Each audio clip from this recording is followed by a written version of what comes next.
My name's Keith Marr, and I want to share something with you that actually was my very first poem. And the way it happened was I kept waking up at 4 in the morning. I don't know if this has ever happened with you, but I kept having memories of my childhood, and I heard a voice that said, "You need to write this down." So after a little bit of resistance, I did write it down, and it became a poem. And another voice said to me, "Now you must perform it." And I said, "Are you sure?" And the voice said, "Yes." So this is the poem. And I always feel very vulnerable when I do this, so it feels like jumping off a cliff. So I would kindly request you have my back. Yeah. Thank you so much. Thank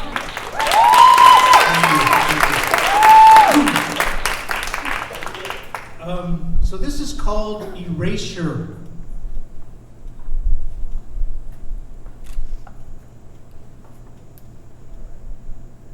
I am in agony.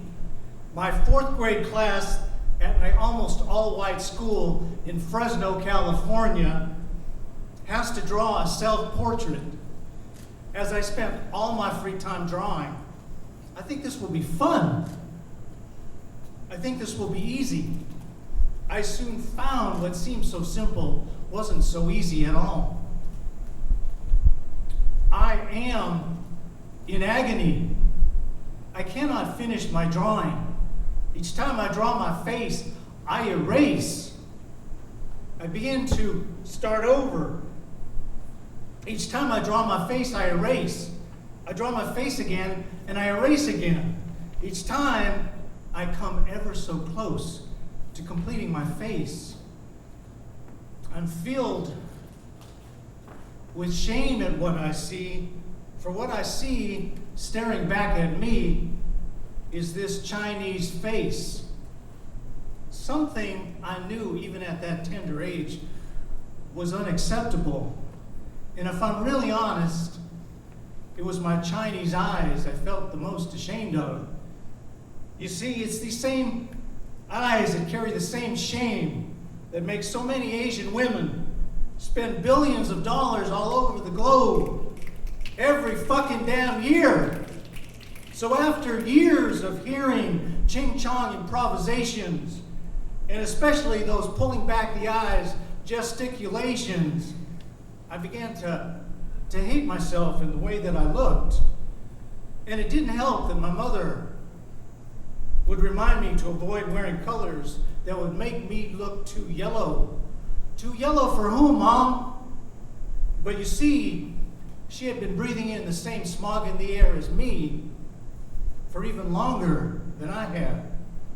So with meticulous care, I tried my best to make my drawing look like me without making it look too Chinese. An impossible task. Shame and humiliation. Now at the time, I didn't know those were the names for the feelings that I had. What I did know was that I felt a hot flush in my face whenever I looked at the face I had drawn before I quickly erased it. What I did know was that I covered it up anytime anyone walked by, which is really crazy since the kids saw me every day. What I did know was that I despaired is how I could turn my picture in. What I did know was that I didn't want to face my face. My face, this face, it made me feel so out of place. This face of mine, it seemed the source of my disgrace. This face of mine I so wished I could replace. I used to try to hide this face. I blamed it for the teasing and the tears so bitter to my taste. My face, this face, I wanted to erase. A sad reminder of my lack of place. In the end, and understandably, the drawing I turned in had the eyes and the face of a little white boy. You see, after all that erasing, I had erased myself. And what I didn't realize, and what I want to share with you, is I was erasing much more than my face that day. I was erasing the beauty of who I was and the unique gifts that I bring. I was erasing my history, my culture, my identity. I was erasing my appreciation for my mother's Chinese cooking. I was erasing my appreciation for my language until Chinese sounded like a screech across a schoolroom chalkboard. I was erasing my appreciation for my hardworking father, who didn't look like the heroes in the movies, but who came home to my mother every night and put food on the table. I was erasing my desire to be and share who I was. And what I want to tell you, that this was just the beginning of my complete erasure. It represents a lifelong struggle that I would not overcome for years, a struggle to accept myself as I am, with this skin, this rich, golden butter skin I was born with. Now I know I am golden. I am a golden child of God. And a struggle to accept this face I once saw in a museum atop a proud terracotta warrior. Now I know I am golden. I am a golden Chinese warrior. And especially a struggle to accept these eyes, my wonderful black obsidian eyes that tell the story of my ancestors.